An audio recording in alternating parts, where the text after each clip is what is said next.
Bob Terry, and welcome to Lost Treasures of the Old West. Now, in this episode, we're going to talk about a different kind of treasure. We're not going to talk about a outlaw's stolen hidden gold or a lost silver mine, but we are going to talk about something that's very much a part of the Old West, and something that, depending on the condition it's in, could be worth a little bit of money all the way up to thousands and thousands of dollars. And this is something that could be hidden in your attic, or maybe even in the back of your closet and you don't even know it. We're going to talk about Levi Strauss & Company blue jeans. Levi Strauss was born in Bavaria on February 26, 1829, to Hirsch Strauss and his second wife Rebecca.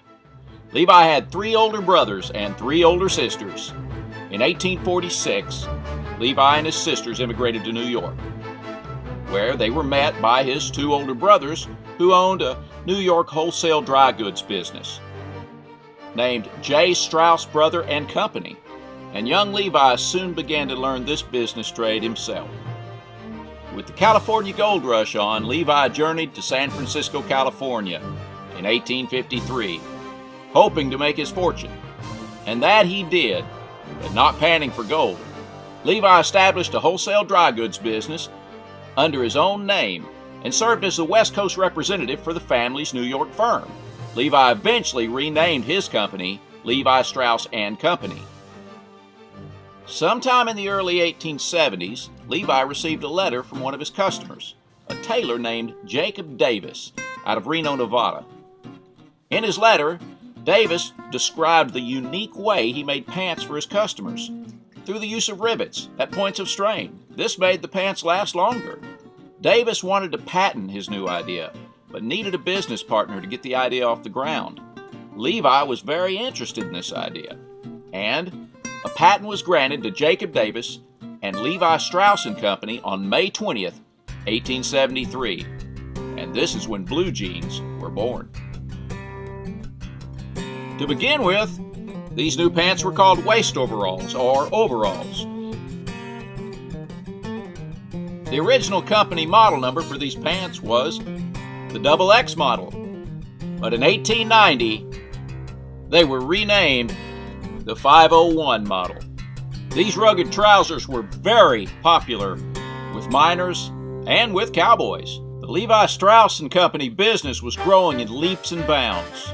And Levi was a good businessman. He brought in his nephews to help with the business, and by the turn of the century, it was a very successful business. But in 1902, Levi Strauss passed away at the age of 73 years old.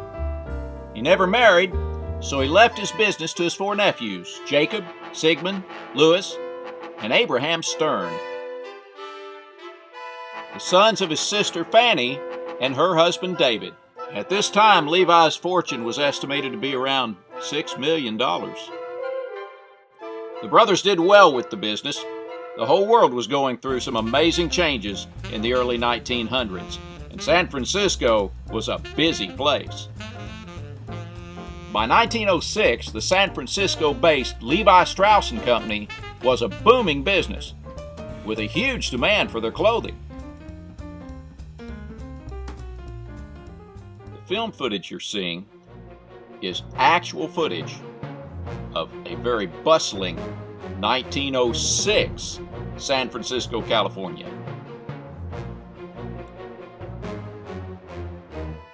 The existence of this film footage is amazing, because this film footage was captured just days before disaster struck San Francisco in 1906. On April 18th at 5:12 a.m., San Francisco was changed forever. Now, the San Francisco earthquake of 1906 devastated the whole city, and in with that devastation was the Levi Strauss & Company buildings, everything, their furnishings, their archives, their records, their factory, everything was destroyed. The earthquake didn't get them, but the fire that lasted 3 days did. It destroyed all of it.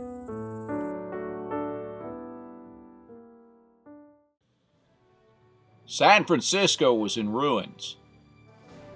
But not only was the Levi Strauss & Company business so stable that it could recover, but they also loaned money to other merchants and helped other merchants get back in business as well.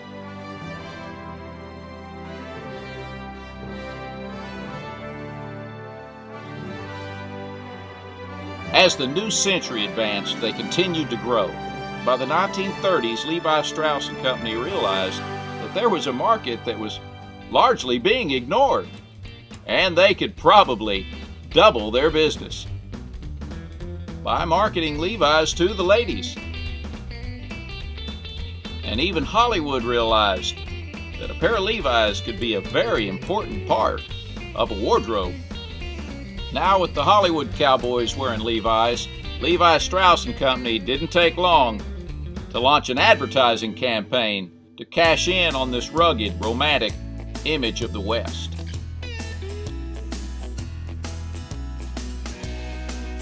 Because of the extreme popularity of Levi's products, even Levi's advertising memorabilia has become highly collectible. Levi Strauss & Company invented blue jeans. And blue jeans have not only become a staple of America, but of the whole world.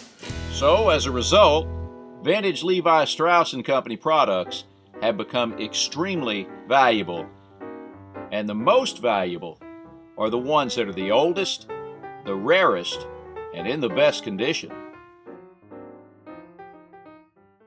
In 2008, while exploring a Rand Mining District mine in the Mojave Desert, a pair of Levi trousers were discovered in a mine shaft. They were found next to a paper bag bearing the name of a local shop frequented by miners, which stopped trading in 1898. These ancient Levi's were quite a discovery, since Levi Strauss & Company didn't even have a pair this old, because of the San Francisco earthquake. The owner, while exploring the mine, was hoping to find something of value, and he did find something of value. An old pair of Levi jeans. He put them on an online auction, and these Levi's sold for over $17,000. These Levi's are in pretty good shape, but there's no telling how much a pair of this age in brand new condition would be worth today. In 2003, Levi Strauss & Company closed their last remaining American manufacturing plants, thus ending an American tradition that had been in place since the 1850s. As a result, anything made by the Levi Strauss & Company that bears the Made in USA label has become much more valuable. For instance, if you were to locate a pair of Levi's that are brand new old stock, still with the manufacturer's labels and all the tags still on them, and they were made as late as the 1960s, they're worth well over $1,000. Thank you for joining us for Lost Treasures of the Old West, where we're here to tell you about lost treasures that are waiting out there to be found by someone, maybe by you. I'm Bob Terry. Have a great day, and we hope to see you again on Down the Trail.